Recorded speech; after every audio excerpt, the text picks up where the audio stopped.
सिंधी अदब जी दुनिया में भली कार दोस्तों शामिल कयूं था मैडम जहान आरा सुमरो जी हिकु शानदार कहाणी माउ मुंहिंजो जिंदड़ो हिसो पहिरियों।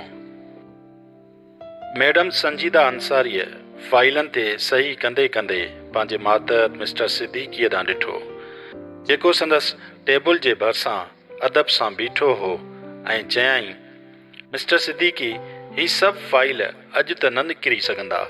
12 वॻे मां WHO जी तक़रीब में चीफ गेस्ट आहियां ऐं तूं ॼाणे थो त मां वक़्त जी केतिरी न पाबंद आहियां।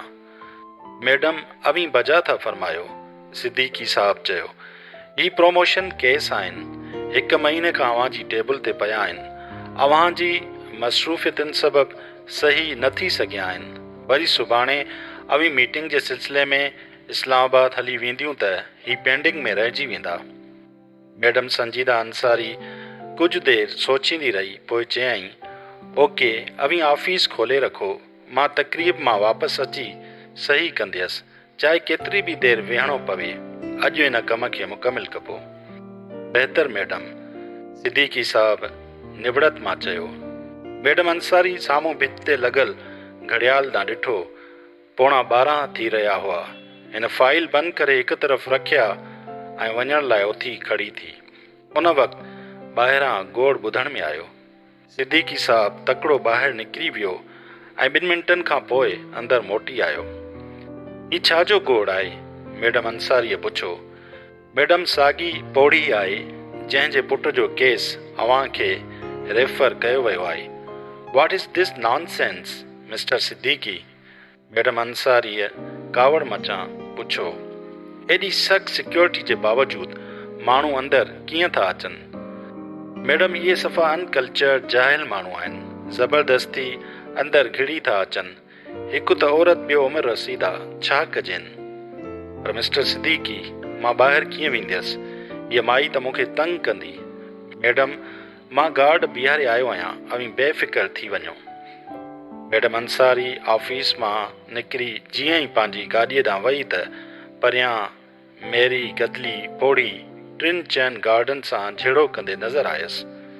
ड्राइवर गाॾीअ जो दरवाज़ो खोलियो त मैडम अंसारी गाॾी में वेठी। उन वक़्तु पौड़ी गार्डन खां पाण छॾाए वठी डांस भॻी ऐं रड़ियूं करण लॻी। मंडम साहब, मुंहिंजे मौलूअ ते रहम कर, तुंहिंजे हथ वसा। ड्राइवर दरवाज़ो बंदि करे वञी ड्राइविंग सीट ते वेठो ऐं गाॾी स्टार्ट कयईं। मंडम साहब, एॾी ज़ालिम न थी, पाण खे औलाद कान्हे जो ॿियनि जे बचनि ते रहम नथी करे। गाॾी गेट खां अॻिते निकिरी रवानी थी वई, पर पौड़ीअ जो जुमिलो पड़ाॾो बणिजी मैडम अंसारीअ जो पीछो कंदो रहियो। पाण खे औलाद कान्हे जो ॿियनि जे बचनि ते रहम नथी करे। आला पैमाने ते मुनक़िद थियल उन तक़रीब में उहा महिमान ख़ासि हुई। उन महफ़िल में सभु आला उहिदेदार ऐं वॾी हैसियत वारा माण्हू मौजूदु हुआ, जिन में उहा सभिनी मां निमाया शख़्सियत हुई। नफ़ीस लिबास पहिरियल का ख़ूबसूरत औरत जॾहिं 20 ग्रेड जी ऑफिसर बि हुजे त पोइ महफ़िल में निगाह जो मर्कज़ त ज़रूरु बणिबी। उन तक़रीब में संदसि मान मर्तबे ते ॻाल्हायो वियो, संदसि ख़िदमतुनि ऐं कारकर्दगीअ खे साराहियो वियो, खेसि सोवेनियर ॾिनो वियो। सुठो वक़्तु गुज़रण सबबि हूअ उन ई ज़हनी दबाव मां ॿाहिरि निकिरी आई जेको कुझु वक़्तु अॻु मथसि तारी हो।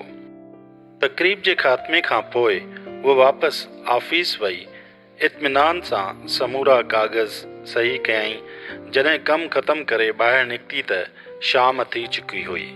संदसि गाॾी गेट खां ॿाहिरि निकिती त फुटपाथ ते वेठल पौड़ी संदसि गाॾी ॾिसी डांस डोड़ी। मैडम अंसारीअ ड्राइवर खे गाॾी रोकण लाइ चयो। दरवाज़े जो शीशो हेठि लाहे हिन पौड़ीअ ॾांहुं ॾिठो। पौड़ीअ हथ ॿधंदे चयो, मंडम साहिब, मुंहिंजी उमिरि ॾिस, मूं ॿुढड़ीअ ते क़यास कर, मौलू मुंहिंजो सहारो आहे। अमां तूं क़यास लाइक़ु हूंदीअ, मैडम अंसारीअ धीरज सां चयो, पर तुंहिंजे पुट ॾोह कयो आहे। रुगो हिकु न, हिन जो क्रिमिनल रिकॉर्ड आहे। असीं ऑफिसर कानून जे हथां मजबूर आहियूं। मंडम साहिब, ॾोही आहे या न आहे, बसि माफ़ु करींसि। अमां, मां हिन खे माफ़ु कंदसि त हिन जहिड़ा 4 ॿिया पैदा थी पवंदा ऐं मुआशिरे खे ख़राबु करे विझंदा। उन करे उनखे पंहिंजे ॾोह जी सज़ा भोगणी पवंदी। मैडम अंसारीअ ड्राइवर खे अॻिते हलण जो इशारो कयो ऐं गाॾी अॻिते रवानी थी वई। जॾहिं उहा घर पहुती त सिजु लही चुको हो। हिन जे वसी और रीज़ बंगले में शांत अकेलाई ऐं ऊंदहि हिक ॿिए सां कचहरियूं करे रहियूं हुयूं। उहा गाॾीअ मां लही बेडरूम ॾांहुं वई।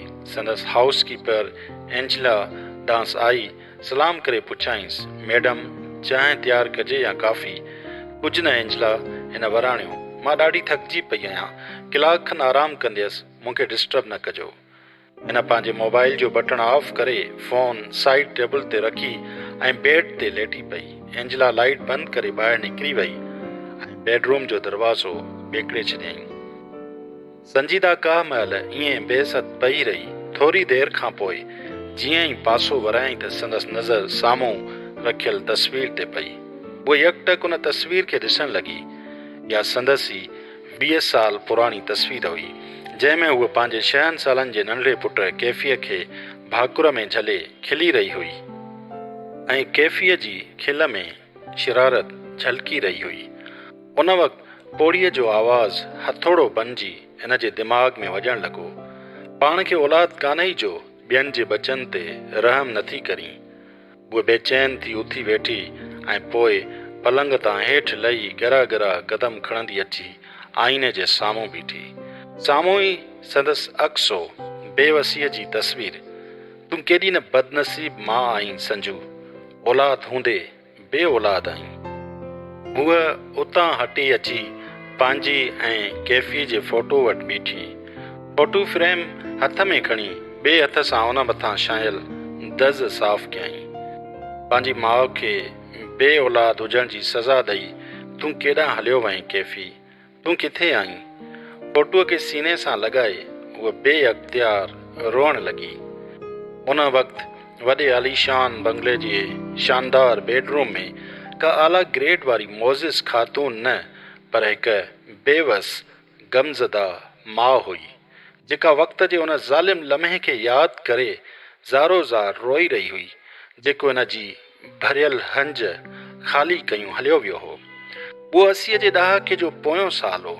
उहो रेल जे फर्स्ट कंपार्टमेंट में वेठे पंहिंजे हथनि सां कैफ़ीअ खे मानी खाराए रही हुई।